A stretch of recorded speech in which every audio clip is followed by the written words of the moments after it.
Hello everyone, Hardik this side and today I am gonna teach you a short trick to find the square roots of the number which are perfect square. Yes, this trick is only applicable to the numbers जो कि perfect square numbers होते हैं. यदि आपके पास में कोई ऐसा number है जो कि नॉन परफेक्ट स्क्वायर नंबर है तो उसका स्क्वायर रूट कैसे फाइंड करना है that will learn in the next lecture. So you have to be sure that the number is a perfect square number, then only you can apply this trick. One more thing, if you really want to fasten up your calculation, then you must know the squares of the numbers up to 20 और आपको 1 से लेकर के 20 तक के का table भी अच्छे से याद होना चाहिए. अदरवाइज ये शॉर्ट ट्रिक्स आपके काम में नहीं आएगी. It will gonna take the same usual time जो आपको नॉर्मल कैलकुलेशन के लिए लगता है. So let's see how this trick works. तो यहाँ पर मैंने बोर्ड पर कुछ नंबर्स लिखे हैं जो कि परफेक्ट स्क्वायर नंबर्स हैं. जैसे कि मान लेते हैं हमें 841 का स्क्वायर रूट फाइंड करना है. तो सबसे पहले मैं यहाँ पर क्या करूंगा कि पीछे से 2 डिजिट को लूंगा और उनका एक पेयर बना लूंगा और इसके बाद में जितनी भी डिजिट्स बच रही है उन सबको लेकर के हम एक और पेयर बना लेंगे. मतलब जरूरी नहीं है कि आपको 2-2 के ही पेयर बनाने हैं, बस पीछे की 2 डिजिट का एक पेयर बनाना है और इसके बाद में जितनी भी डिजिट्स बच रही है उन सबका एक पेयर बनाना है. अब इसके बाद में आपको क्या देखना है कि ये जो पीछे वाला जो पेयर है इसकी लास्ट की डिजिट क्या है. इसकी लास्ट की डिजिट है 1. तो हम यहां पर देखते हैं कि कौन से नंबर का स्क्वायर करने पर लास्ट में 1 आएगा. तो 1 का स्क्वायर करने पर लास्ट में 1 आता है और 9 का स्क्वायर करने पर लास्ट में 1 आता है. तो इससे हमें यह समझ में आ गया कि 841 का जो भी स्क्वायर रूट होगा तो उसकी लास्ट की जो डिजिट होगी वो या तो 1 होगी या फिर 9 होगी. अभी हम श्योर नहीं है कि इसके स्क्वायर रूट की जो यूनिट प्लेस पर जो डिजिट होगी वो 1 होगी या 9 होगी, ये हमें नहीं पता. वो अभी हम फाइंड करेंगे कि लास्ट में 1 आएगा या 9 आएगा. अब इसके बाद में मैंने पहले वाला पेयर देखा तो पहले पेयर में सिर्फ 8 है. तो अब आपको देखना है कि 8 जो है वो कौन से 2 नंबर के स्क्वायर के बीच में आ रहा है. तो 2 का स्क्वायर होता है 4 और 3 का स्क्वायर होता है 9. तो 8 जो है वो 2 के स्क्वायर और 3 के स्क्वायर के बीच में है. तो इन दोनों में से जो छोटा नंबर है वो नंबर आपको यहां पर लिख देना है. तो यहां पर मैंने लिख दिया 2, क्योंकि 2 का स्क्वायर और 3 का स्क्वायर, 2 का स्क्वायर 4 होता है, 3 का स्क्वायर 9 होता है और 8 इन दोनों के बीच में. तो इन दोनों में से जो छोटा नंबर है वो वाला नंबर आपने यहां पर लिख दिया.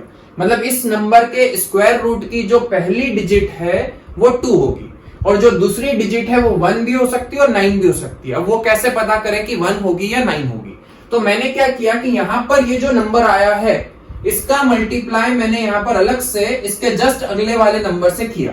तो 2 को 3 से मल्टीप्लाई करने पर आ रहा है 6. अब आपको देखना है कि ये वाला जो नंबर है जो आपका जो पहला पेयर था वो जो नंबर है वो नंबर इस नंबर के इक्वल है या इससे बड़ा है. यदि इस नंबर के इक्वल या इससे बड़ा है तो इसमें से हम बड़ा नंबर लिख देंगे यहां पर. और यदि ये वाला नंबर इस नंबर से छोटा आता है तो छोटा वाला नंबर हम यहां पर लिख देंगे. तो अभी यहां पर मैं देख रहा हूं कि ये वाला जो नंबर है वो 6 से बड़ा है, मतलब कि बड़ा वाला नंबर आपको यहां पर लिख देना है. तो इससे हमें समझ में आ गया कि 841 का स्क्वायर रूट कितना होगा 29. अभी मैंने आपको स्टेप वाइज समझाया इसलिए आपको लग रहा है कि थोड़ा ज्यादा टाइम लग रहा है, बट आप जल्दी जब सीख जाओगे तो 5 सेकंड के अंदर आप इसका स्क्वायर रूट फाइंड कर सकते हो. जैसे कि हम दूसरा वाला नंबर देखते हैं. दूसरा नंबर है 1296. यहां पर आपको इसका स्क्वायर रूट फाइंड करना है. तो सबसे पहले मैं क्या करूंगा, पीछे से 2 डिजिट को लेकर के एक पेयर बना दूंगा और बाकी की जितनी डिजिट्स बच रही है उन सबका एक पेयर बना लूंगा. अब मैंने देखा कि ये वाले पेयर में लास्ट की डिजिट क्या है 6 है. तो अब आपको देखना है कि 6 कौन से नंबर का स्क्वायर करने पर आता है. तो एक तो 4 का स्क्वायर करने पर लास्ट में 6 आता है और एक 6 का स्क्वायर करने पर लास्ट में 6 आता है. मतलब इस नंबर का जो स्क्वायर रूट होगा उसकी जो यूनिट प्लेस पर जो डिजिट होगी वो या तो 4 होगी या 6 होगी. अब उसके बाद में हम पहले वाले पेयर पर गए. पहला वाला पेयर है 12.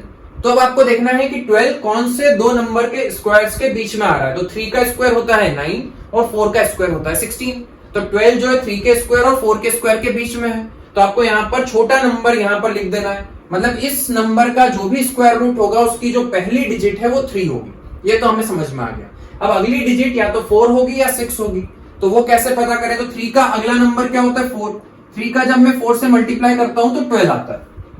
अब आपको देखना है कि ये वाला जो पेयर है पहला वाला, ये पेयर इस नंबर के इक्वल है या इससे बड़ा है.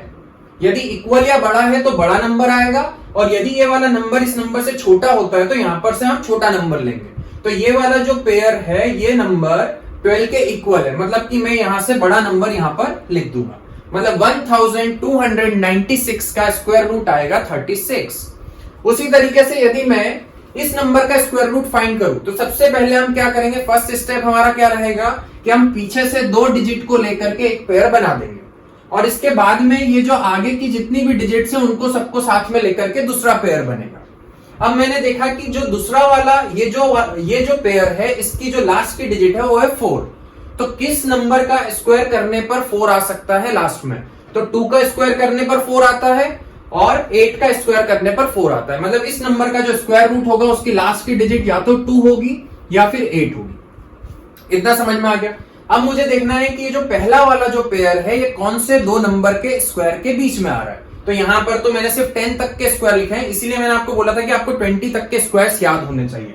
तो मैंने देखा कि 12 का स्क्वायर होता है 144 और 13 का स्क्वायर होता है 169 and the first pair is 163।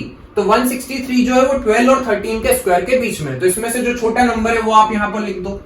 तो ये हो गया 12। अब जो लास्ट की डिजिट है वो 2 होगी या 8 होगी, वो कैसे फाइंड करेंगे?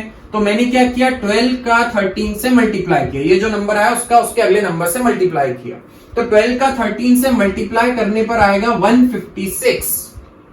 ठीक है, तो 12 और 13 का प्रोडक्ट आ रहा है 156। अब आप ये देखोगे कि ये वाला जो नंबर है वो नंबर इस नंबर से बड़ा है या छोटा है। तो 163 इज ग्रेटर देन 156।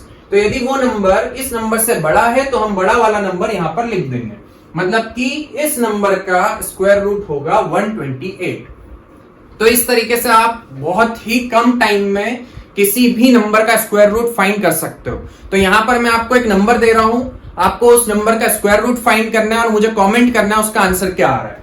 ये नंबर है, ये आपका होमवर्क है, आपको स्क्वायर रूट फाइंड करना है 576 का।